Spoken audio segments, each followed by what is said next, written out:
大家好，我是 Masa。这一次我想跟大家分享一下很好吃的猪肉料理，它叫居酒屋風豚と大根の角煮，然后中文是居酒屋风猪肉白萝卜饺煮。那像这一种料理，角煮是每一家还有每个餐厅会有不同的做法，也不同的调味方式。这一次我要介绍我在日本时候常去的居酒屋那边有卖的角煮，跟它接近的料理。那像这种口味不吃可以当下酒，因为它是非常的下饭，所以中午还是晚餐跟白饭一起吃，或者是做成冻饭也是非常的适合。那做法是非常的简单。好，那我们就开始做。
好，这样子食材处理的部分全部都完成了，所以大家要记得这些食材都要好好处理，这样子才不会有食材的腥味。像猪肉是一定要穿烫过嘛，然后白萝卜其实也是，虽然它是蔬菜，它还是会有腥味，而且穿烫过的白萝卜入味的效果比较好。说到入味，这一次我会用这个。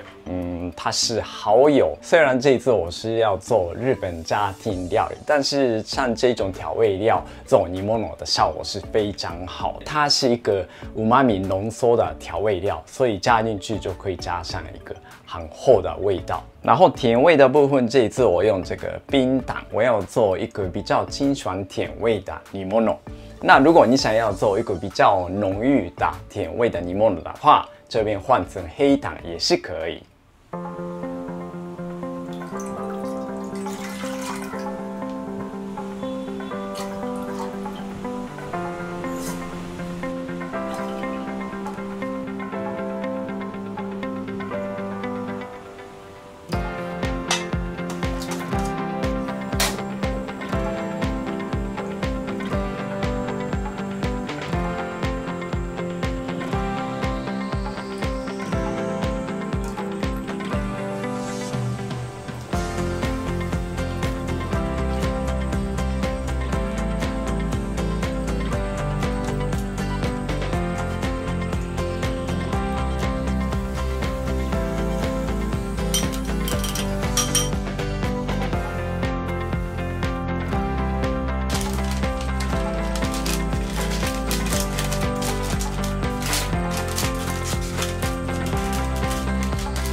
OK， 这样子就有非常好吃的大根と豚の角煮完成啦。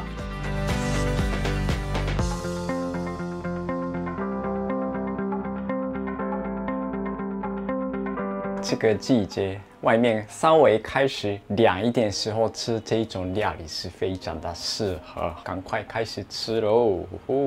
看到这个肉块，已经知道它是非常的软，好像豆腐一样的这么的软哦。ではいただきます。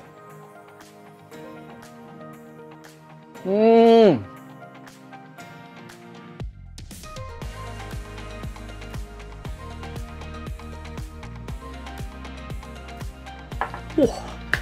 肉非常嫩，不用咬，就用筷子其实可以切下来的，所以就放入嘴巴，然后稍微压一下就融化掉了。然后萝卜是非常有入味，很多うまみ都还是留在嘴巴里面的，就是跟日本的豚の角煮蛮接近，其实一模一样。把这个猪肉放在嘴巴。然后再来把这个萝卜放进去，然后一起咬，两种不同的口感就合在一起，更棒的。好，所以这次介绍的料理是非常的简单，只是要前面要好好处理食材，然后后面是很简单，只是把调味料放进去，然后就慢慢耐心煮到喜欢的熟度，就可以享受这么好吃的豚の角煮。那如果有兴趣的话，试试看，谢谢。